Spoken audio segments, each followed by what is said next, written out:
What do you think the potential is for any human being to live the life they want? What would you say? Okay, two people said unlimited, everybody else is quiet. I want you to agree it's really unlimited, potential at least. If you do, give me yes. Yeah. So if our potential is unlimited, the question is, do most people's results in life reflect their true potential? Would you say yes or no? No. Absolutely not. Why not? You tell me. Well, a lot of people say it because they don't take action. I kind of led you with this, right? Yes. But you could be a salesman and you can knock on 100 doors and say, you don't want to buy anything from me, would you? You may not say that verbally, but your fear, your emotion could do that. Somebody's going to buy from you out of pity. So a lot of action's helpful, but if you're not certain it's going to work, you won't execute. That's when people say, I tried that. And whenever you say I've tried that, I know they didn't do the right thing. So I created this graphic, and you might want to jot it down, those of you at home or yourself, these 4 words: potential, action, results, and then belief or certainty. And here's how they work in a circle. Our potential's amazing, but if you don't believe something's going to work, if you've tried to lose weight before, you tried a diet, it didn't work out well, you don't feel certain anymore, and you're also fearful of failing. So when you're uncertain, do you tap full potential, yes or no? No, and when you don't think it's going to work, you not only don't take full potential, but are you going to take massive action when you think it's not going to work anyway? So when you use little potential with little action, what kind of results are you going to get? Lousy results. When you get lousy results, what does it do to your belief? Your brain goes, see, I told you it wouldn't work. See, I told you nothing never happened. See? And then what happens? Less potential's tapped, less action, worse results, and now you're on the downward spiral. Who's ever been there in a relationship or with your body, your finances, you know what I mean? Now, you might be doing well in one area, like with your kids. You got great movement, but maybe on your finances, not so good. So sometimes we're going in different directions. So how would you change this? What would you guys do? Someone yell it out. What would you do to change the momentum? Where would you enter? Would you work on your potential? That's right. You got a belief. So how do you change your belief? The way you do it with athletes, because I worked with like the Warriors last year. I worked with the NHL champion Stanley Cup, Washington Capitals. You get results in advance. They visualize it, as simple as that sounds, but I'm going to show you. Can we pop over here? Please, yeah. Would you all stand up and I'll show you a quick technique? Oh, you got a technique. We have to learn this right now. Now come on over here. Over here. Yeah. Put your feet together straight ahead, and then bring your right index forward straight in front of you. And when I say now, I want you to turn clockwise comfortably, just as far as you naturally turn, okay? Keep your feet straight, go. Turn clockwise naturally. Everyone at home can do it too. Keep your feet straight. See where you end up? Come back around. Take your finger out of your neighbor's ear. Okay, now close your eyes. It's so simple. Even if you don't think you visualize, you can feel. So I want you to imagine your finger coming up, and imagine it so vividly it feels like it's coming up. Don't actually do it if you're at home or here, but imagine the finger comes up, and then imagine yourself turning twice as far, and it feels really good. See it, feel it. Open your eyes. Now, turn your finger straight, and now turn as far as you can comfortably and see where you go this time. Oh my goodness. Oh my goodness. Okay. So here's my question.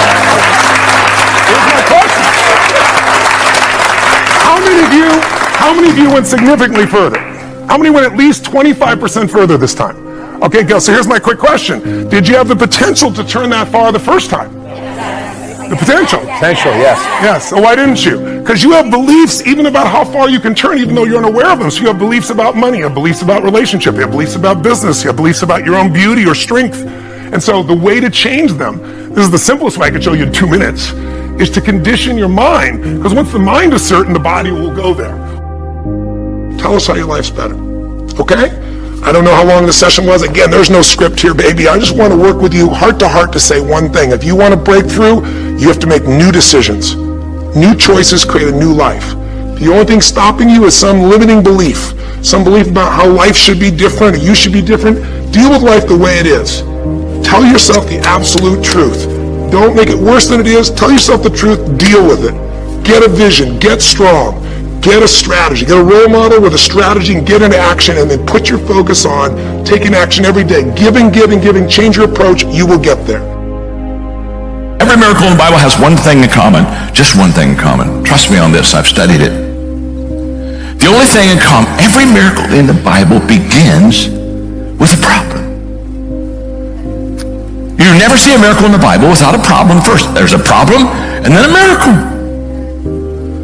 So what does that mean? Well, what that means is that when you have a problem, you're blessed. Because you're a candidate for a miracle. You see, see, the only person that has a problem is the person that doesn't have a problem.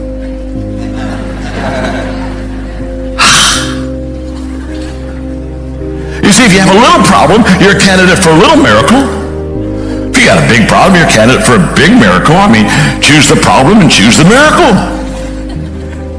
But if you have no problem, you're not a candidate for a miracle. I feel badly for you. What sales really is the transfer of emotion. That's what's happening when you sell. You're transferring emotion. And the primary emotion that you're transferring is the emotion of certainty. In other words, watch this. You as a salesman, when you enter the encounter, you have to be absolutely certain that your product is the best, makes sense, it's going to give them the best benefits out there, the best value proposition, and so forth, and you are in a state of absolute certainty. So imagine now we have a continuum of certainty, a line of certainty. So we have this line of certainty, and on one side of the equation we have what's called a 1, and the other side we have a 10. So a 10 represents a state of absolute certainty, meaning your product is the best thing since sliced bread. It's going to give them exactly what they want benefit-wise. It's the best deal for the money. It's going to make them feel the whole thing right. It is just absolutely awesome. That's a 10 on the certainty scale. It is great, the best thing since sliced bread. And on the other end of the spectrum, you have what's called a 1, right? Which is, it's the worst piece of shit in the world, right? It's crap, right? Your product is terrible. It's not going to work. Okay, the benefits don't match up what they need. It's overpriced. I don't even want to be near this piece of crap because I'll just feel stupid even buying it or even thinking about buying it. That's a 1, right? So here's the first thing you need to understand: that the moment you open up your mouth to speak as a salesperson, you start a sale, the question is this: where is the average prospect, the person you're trying to sell to? Where are they on the certainty scale at the beginning? Anyone know? Where are they? Who the f knows? You must be in this state of absolute certainty, because what's happening is this: what you're doing when you're selling is everything that you say, everything that you do, every tonality you use, every gesture you make, every document you hand them, every phrase that comes out of your mouth are all designed to do one simple thing: to essentially raise the prospect's level of certainty to as close to his 10 as possible. That's what you're doing. The words that you say, the presentation that you make, the tonalities that you use, everything, any documents you have, sales aids, whatever it might be, is all designed to take them from where they are on the certainty scale and move them to as close to where you are as possible. Essentially, you're transferring your white-hot certainty to someone who's at a cooler level, at a lower level of certainty. It's almost like this first law, or I think it's actually the second law of thermodynamics in physics. Right? When you study physics, energy always flows from hot to cold, not the other way around. So you need to be at this white-hot level of certainty. It's exuding out of you, every pore that you have. And we know what certainty feels like and sounds like. We intuitively know as salespeople, and our prospects know as well. We know when someone sounds certain and they have confidence and they're enthusiastic. We know what that looks like, feels like, and sounds like.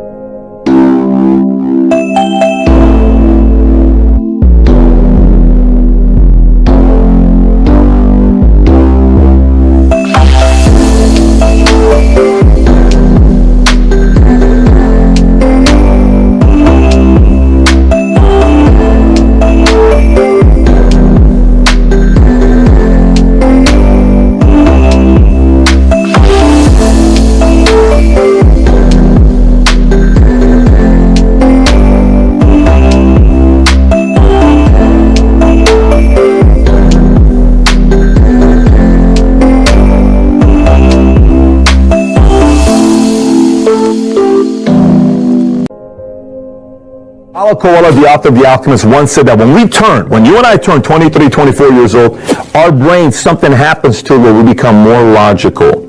We were no longer, oh my gosh, this is possible. I can take over the world.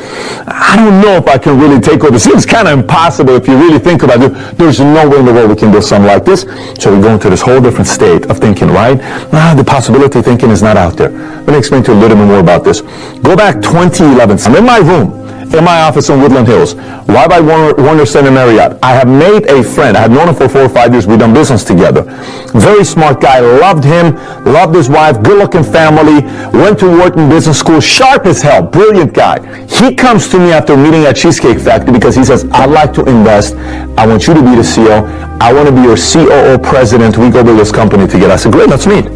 So we finally meet in the office. It's 12:30. We're about to finalize the information to go into contract. And the number we agreed at this time, there's nothing taking place good at this time with the company. We're trying to build it. It's a lot of work. But we've been on for a year and a half. There's some track record.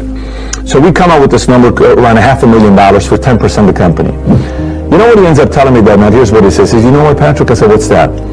I feel like you're a very good negotiator and you're very good in sales. I said, okay, that's a good thing. That just means that you're very smart to team up with somebody like that.